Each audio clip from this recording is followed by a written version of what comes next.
I want you to give thanks with a grateful heart for all of the things that fell apart. Greetings, guys. Welcome back to my channel. For those of you that are new here, I'm a professional intuitive empath. My name is Monette. Thank you for sharing energy with me. Come on in. And thank you for inviting me in. Let us begin. Your angels work overtime to protect you. When connected, visual 8 below, no words, all action. You'll see what you need to see.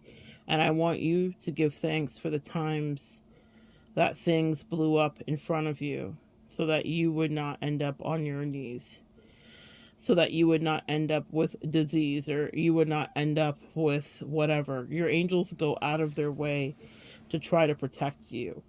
And my favorite depiction of this was a show that I don't think it was in America. I think it was shot in Brazil or Chile. I'm not sure.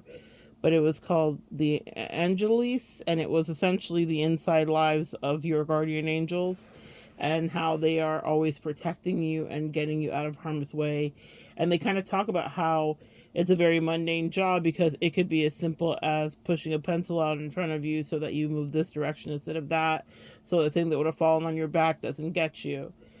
And this depiction in the short that you'll see, I thought was really brilliant because it's the part where you feel offended by the protection because you're like, why did this thing happen? Or this was rude. It was kind of Ethan Hawke walking through, pushing people out of the way or into the way of things so that they wouldn't get hit by the larger, bigger thing.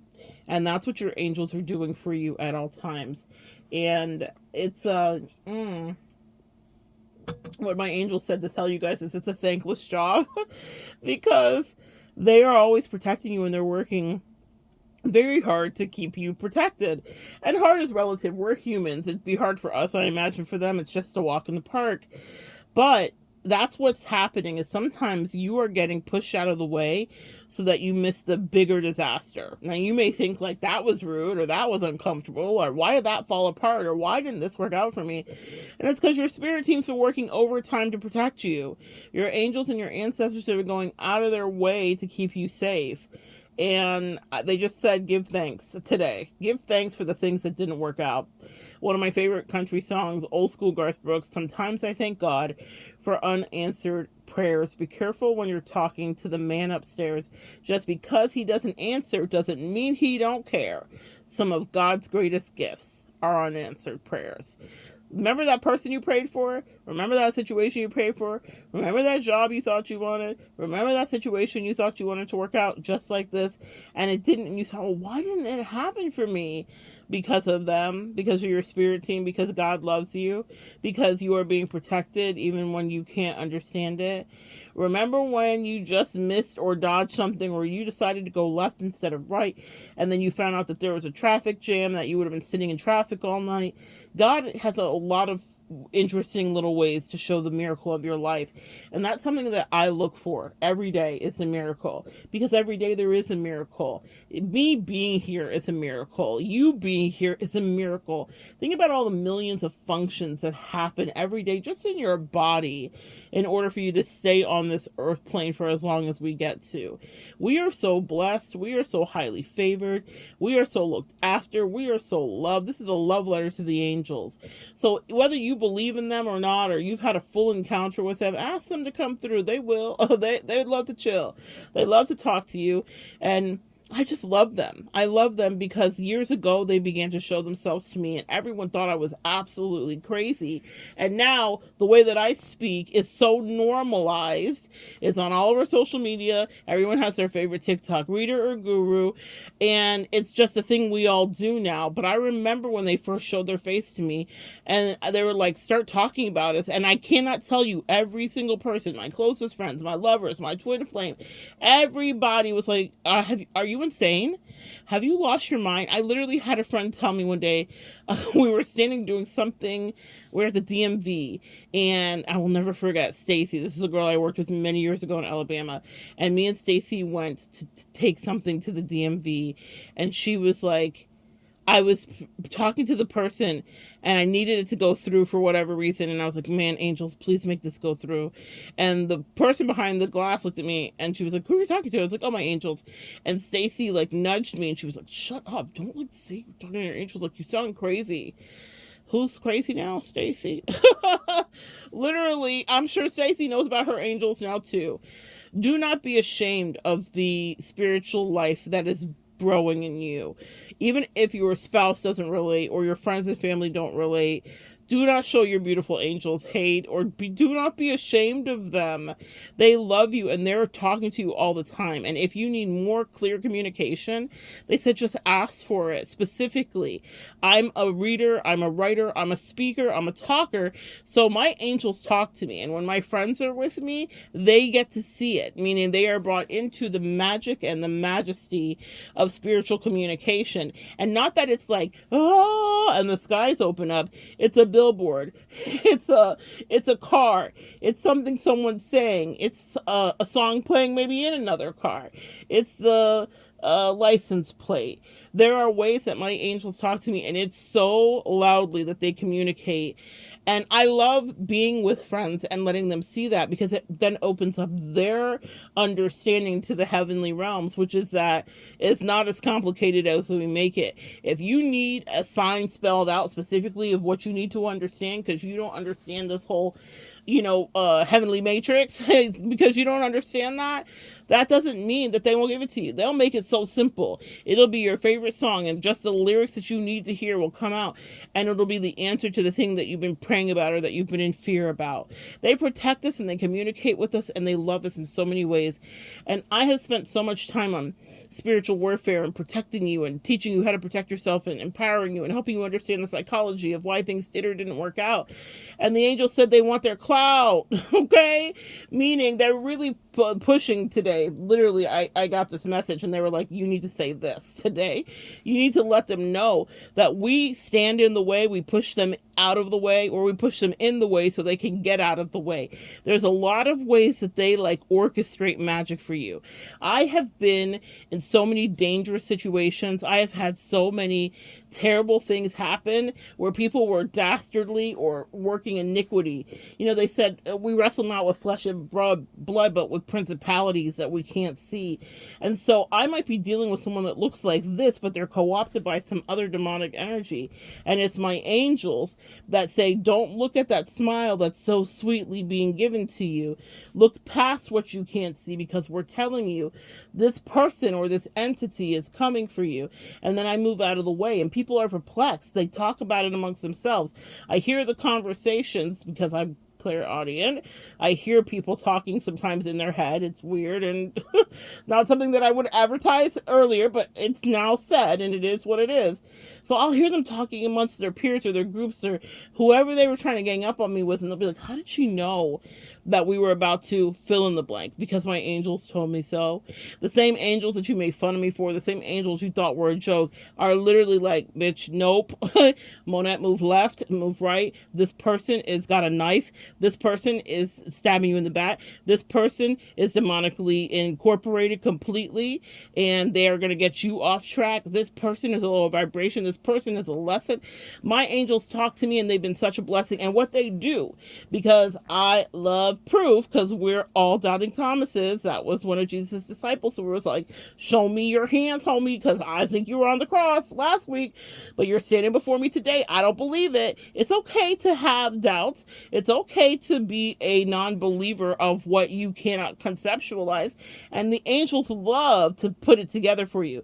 So at the end of every puzzle that is solved, they'll show me a map specifically of how they were in the midst of the fire, they were in the midst of the peril, they were in the midst of the danger with me. Very much Shadrach, Meshach, and Abednego. If you know your Bible story, those are three people that were put into the fire, and they said, wait, there's a fourth man in here, and it was Jesus.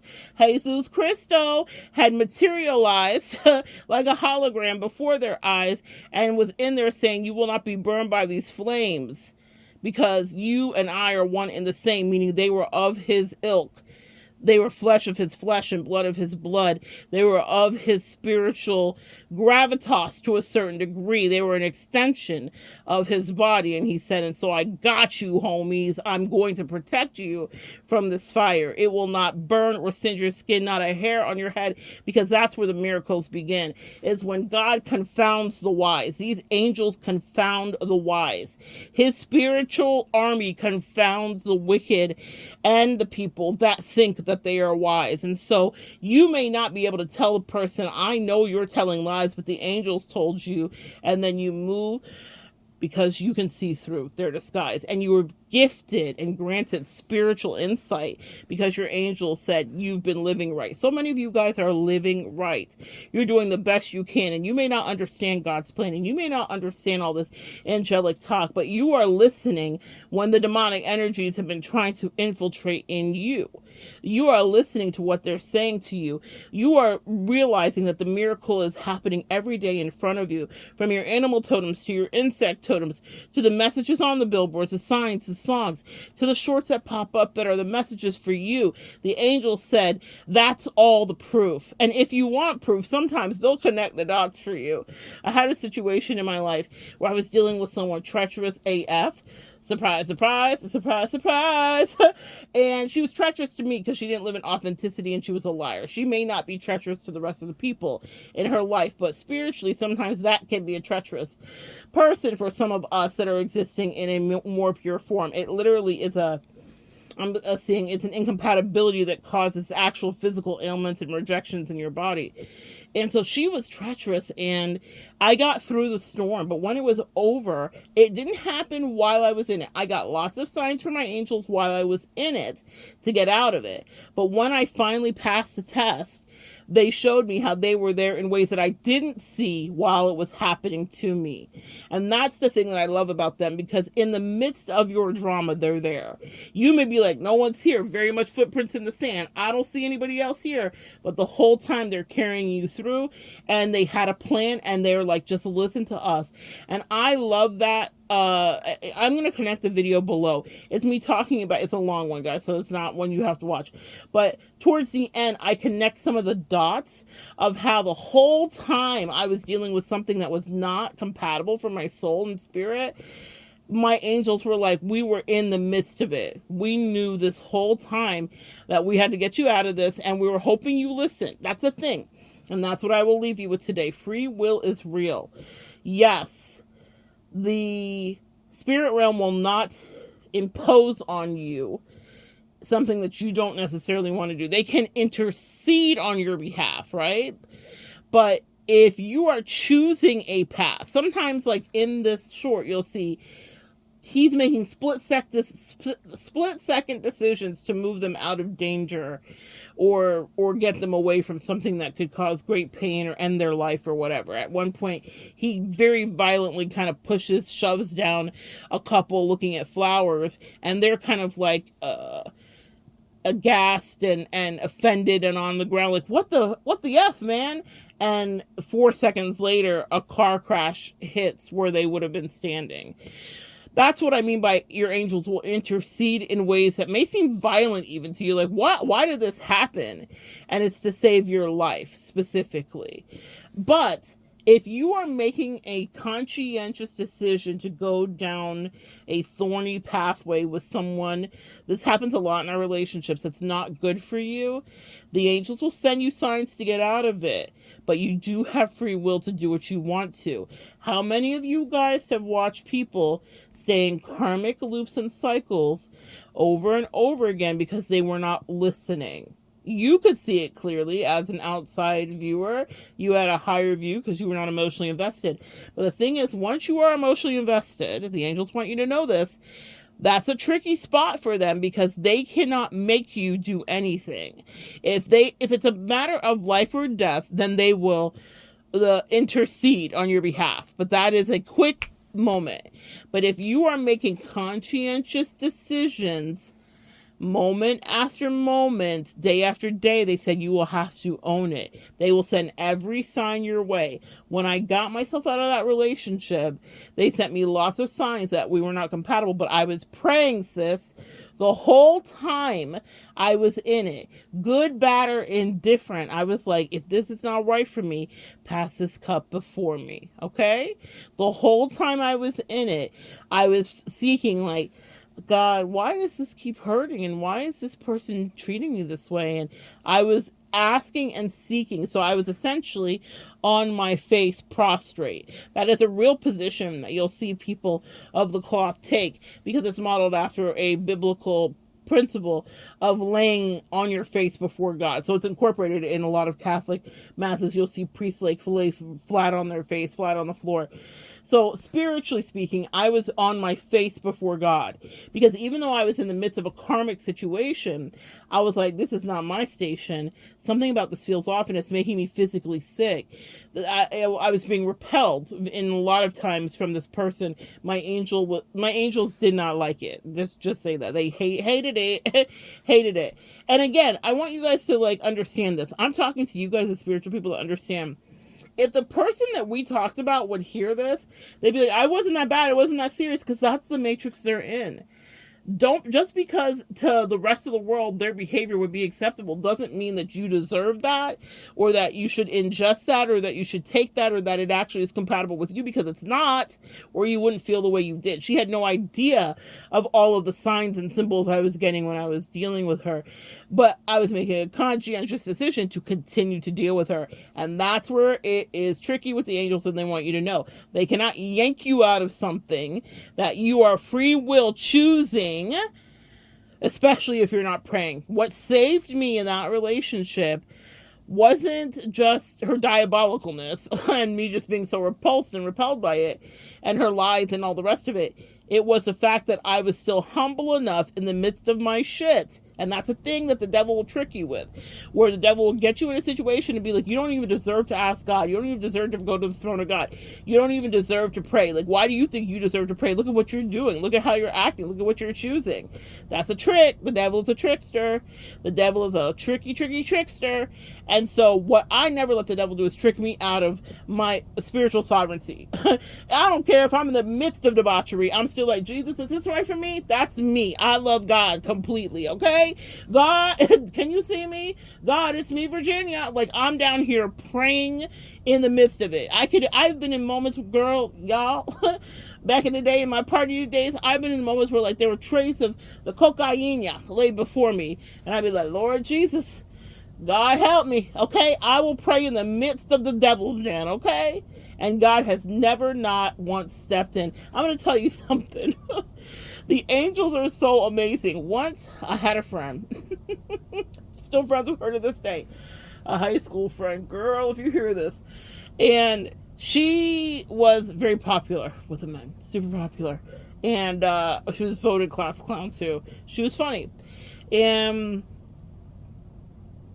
she always had older boyfriends, and we ended up in the house with some guy in the Keys, on Key Colony Beach, which is, you know, and anyway, and we end up out there, and this guy has this like high-rise condo, and we are teenagers, okay? And he won't let us go. He was like a kingpin of sorts for the cocaine specifically, and at first it was fun. He had little smoke, little Mary J, and all that stuff. And so we were there for that. We were like so excited. We're like, oh, we'll be able to smoke as much as we want to. We're just living our best life. But he was very smitten with my friend. And it was like my best friend at the time. He was very smitten with my friend.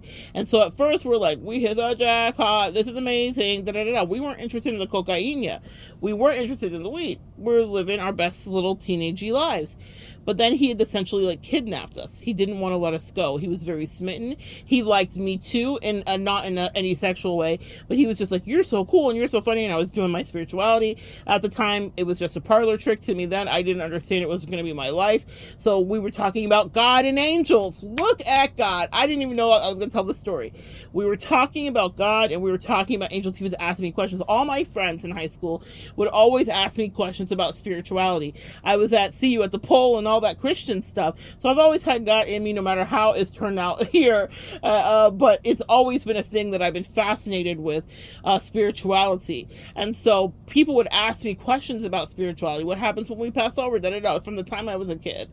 And I had answers. I don't know where they came from. Now I know it came from the angels that were channeling through me. Thank you, angels. They said, okay, give thanks with a grateful heart. I see you. Y'all the heroes. Y'all the real ones. Okay, they're the VIPs.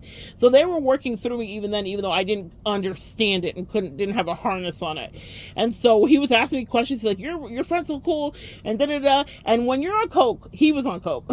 When you're on coke, you just want to talk and talk and talk, and you also think you have like the best ideas and whatever. And this guy was like a full addict. They say you shouldn't do your own supply. He did not pay attention. We were in that condo for 3 days. Okay, night and day passed. All the windows were blacked out. It was all icy inside. When I say icy, it was decorated in the style of like the 80s, even though it was the 90s. And so it was all mirrors inside, and everything was white tile floors and all of that stuff. And beautiful like white couches and fur and all that stuff. And at first it was great, but then I was like, I almost said her name. I was like, girl, we have to get out of here. Like, we have to get out of here. And she was like, I know.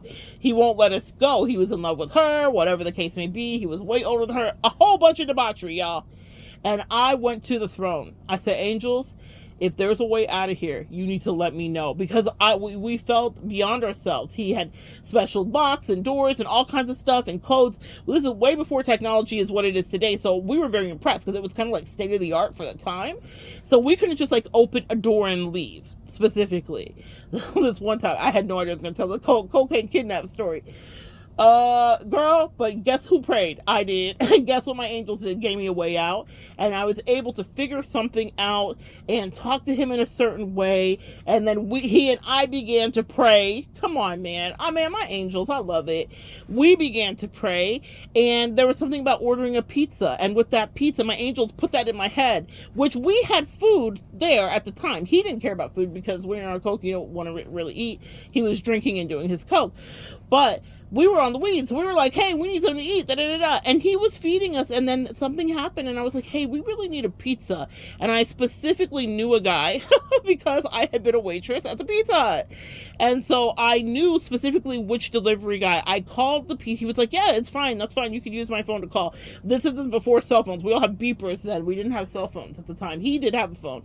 So he was like, use my phone to call. And I literally like SOS essentially was like, please send this is Monette. Send this guy specifically. And they sent the guy and whatever, and we were able to then leave. We almost like tricked him our way out of there. But that was not something I came up with myself. That's something that was channeled through me because I prayed for help. Because I was like, I'm in the midst of debauchery, and at first it was fun, and now I feel like we're never leaving, and I'm terrified. And it's been 3 days, and this is wild. It was what a time to be alive. Back in the day, where literally that commercial would come on. Do you know where your kids are? I was wild. Anyway, that happened. But that was because I prayed. And that was because even in the midst of all the cocaine he was doing, I was talking to him about Jesus and angels. I didn't even understand it then. I didn't have a handle on it then. He would have never let me leave now. But I didn't have a handle on it then. And so between my friend who he was into and me who were having great conversations, he was like, this is going to be my entertainment for the rest of life as far as I was concerned. And my angel said, thanks for phoning a friend. Thanks for dialing us in. And now we've also been concerned. And now here's how you get out. Why that didn't occur to me 2 days before, it wasn't until I prayed. I literally went into that bathroom and I literally knelt on that cold, I will never forget it, white tile floor. I had my hands on the stick so that I could pull myself up. And I said, angels, I said, God, I said, get us out of here. How do I get us out of here? That's a little quick funny story, but the point is this: in the midst of my shit, I did not dismiss my spirituality. I did not say I don't deserve to pray and I don't deserve help because the angels aren't going to come for me. They did in fact send for me and come for me. They gave me a strategy to get out of there, and it happened, and we laugh about it to this day, okay? The reason it's even on my memory is because we were just talking about this recently. Like, I can't believe we were kidnapped by the cocaine guy on KCB. That really happened. But we got out of it because I was not afraid to do the yapping to the angels. I was like, listen, look, I know I said I like this at first, but this is not so fun. Get me out of here. We need to be on the run, okay? You can pray in the midst of your nonsense. You can pray in the midst of the ish that you put yourself in. And you can pray in that relationship if it's starting to hurt you, friend. If it's starting to take you off path and it's starting to corrupt your light codes and make you feel parched and someone's siphoning your energy, you're allowed to say, listen, I know I picked this and I kept picking it and I picked it again, but can you guys free me? You say that. Don't let the devil trick you into thinking because you chose something that you do not have the free will to say, I don't want to do this anymore, or I don't want to do this again, or I learned my lesson, okay? The angels said talk to them. They're ready to bless you. They're ready to intercept for you. They're ready to fight for you. They're ready to push you down, even if it offends you, so that they save you. They love you so much. Your spirit team is waiting for you to just say, help me. And it doesn't have to be some fancy filigreed prayer that you pray. It's as simple as, bitch, I'm in my own way. Angels, I'm in my own way. Can you help me get out of my own way? Can you show me the escape? Can you show me the way out? Can you show me how to get out without me unaliving here or dying here or whatever you want to say? I have been in some sticky situations, whether that's been in a hospital room or in the cocaine den. I have been in some sticky situations where the only thing I could do was say, I don't know better than you, God, so you show me how. You give me the decision so that I can understand what it is. And then when you get the inkling to move, you need to know this in finality. Move, sis. As soon as they give you the download, you may question it because you may not be familiar with speaking to your angels like that. So you'll be like, did that come from me? Was that just an idea? Well, I don't know why we didn't think about that on day 1, but on day 3, the angel said pray, and immediately I was like, I'm gonna call homie from pizza and tell him to come get us, okay? But that didn't happen until I was humble enough to say, I don't know the answer here. The reason that I say trust your instinct and trust that first download after you say a prayer, it is them speaking to you, because that's another trick the devil will do. Is like, where did that really come from? Like, why should you listen to that? I can't tell you how many people in my life have asked me, why are you so sure? How are you so sure? How did you know that before that played out? A lot of people wait to see something unfold. I don't. I can see that there's going to be fuckery afoot because of my instinct and intuition, which I've honed, but because my angels will make sure I'm shook. There's a thing that happens in my spirit where I'm like, oh shit, this is not going to end well. When I talked about being in the operating room, in the surgery room, I had a decision to make a few years ago. It was a split-second decision that I had to make. I had doctors standing around me. I didn't have my friends or family. My mom wasn't there. It was just me making a very adult decision, feeling like a child, honestly. It was a really dark time in my life. And they were like, we don't really know why you're still alive. That's been said to me a lot of times. And here we are. And they were saying, you need to decide if you want to do this. I had an emergency surgery. And they said, you need to decide if you want to have a skin graft or if you want to let this heal naturally. We couldn't get the wound vac to stick in the area where the wound was at, and it was so painful. The wound vac, when they put it on me, I was like, this is misery. And I was on the best meds, morphine drips straight into my veins, all of the opioids, sis. And I could feel the pain, and I was like, I don't physically think I can live. I am used to pain at this point, unfortunately, but that was pain that I'd never seen. It was blinding pain, if you've ever heard that phrase. It was literally blinding pain. And so my soul said, this is not right. I can't live like this. Because the wound vac would have to be put on repeatedly for months until it healed. It's supposed to close the wound up faster, but it just wasn't going to suction. Now, I'm talking to doctors that should know this, but my soul's telling me what they're telling me is balderdash. Like, they don't understand that this is misery, 1, and 2, that it's not going to work either. So in that moment, I called out to my angels, and I literally said it out loud. I had nurses and doctors standing around me, and they're waiting for an answer because I have to sign a waiver saying that I've made this decision and I will live with the consequences of the decision. And I said, angels, I need help here. And they're all quiet looking at me. And then 4 seconds later, the angel said, go with the slow repair. We'll heal you. So I opted not to do the skin graft. They literally were talking to me about skin graft. They were starting to bring in the doctors to communicate with me about it. And I was like, no, I'm not supposed to do the skin graft. It was a split-second decision that I easily could have let the devil trick me out of thinking, what the hell do I know? I'm not a doctor. The doctors were trying to tell me to go the other direction, actually. I did the skin graft. It wasn't until, this is what I mean, the angels will always validate that they were in the midst of your ish with you as soon as you call out to them. My angel said to me, go the slow way. We'll heal you. It's going to heal naturally. I was like, all right. Okay. I didn't know what that meant in that moment. I chose to heal. It took about 10 months for that wound to heal on its own. It was gruesome and graphic, guys. I'm just going to tell you. And it took 10 months for it to heal on its own. When I went into a surgeon's office for a follow-up to get staples out of something, he said, out of a different area specifically, he was like, yeah, we were looking at your chart. This is a really, what happened to me?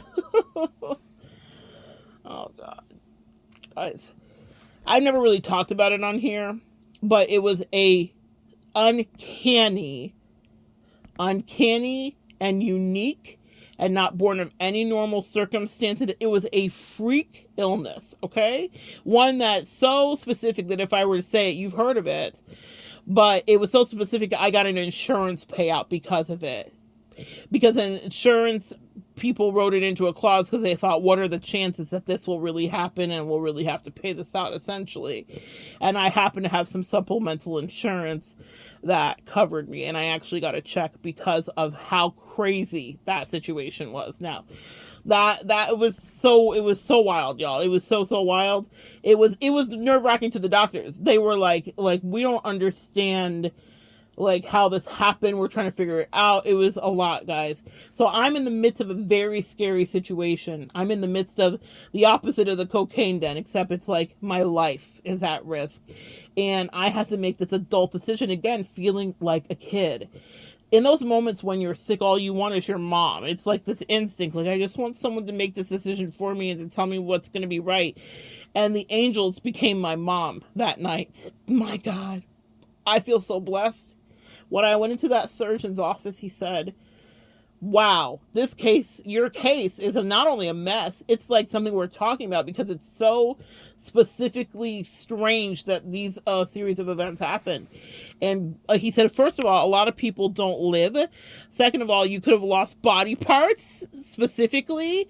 And he was like, you're so lucky that it went this way for you because many people do not recover from this. I'm not lucky. I'm blessed, man. I'm blessed. I am protected by these angels that I have dedicated my life to sharing with you. When I say I love them, I mean that I do, because I know what they have brought me through. But the thing is, they will bring you through it too. He said, had you had chosen the skin graft that they offered to you, you would have never healed. That's how God is real. I didn't know that. I am not a doctor, and the best of the best were around me at the time, allegedly, all pushing me in the direction of a skin graft and that wound vac that was killing me. And my angel said, go the other way. And they said, are you sure? They asked me 3 times before I signed that waiver. Are you sure? Because we can just get the skin graft guy in here. And I said, I'm sure. I didn't know why. And I said, angels, you're all going to have to prove it to me.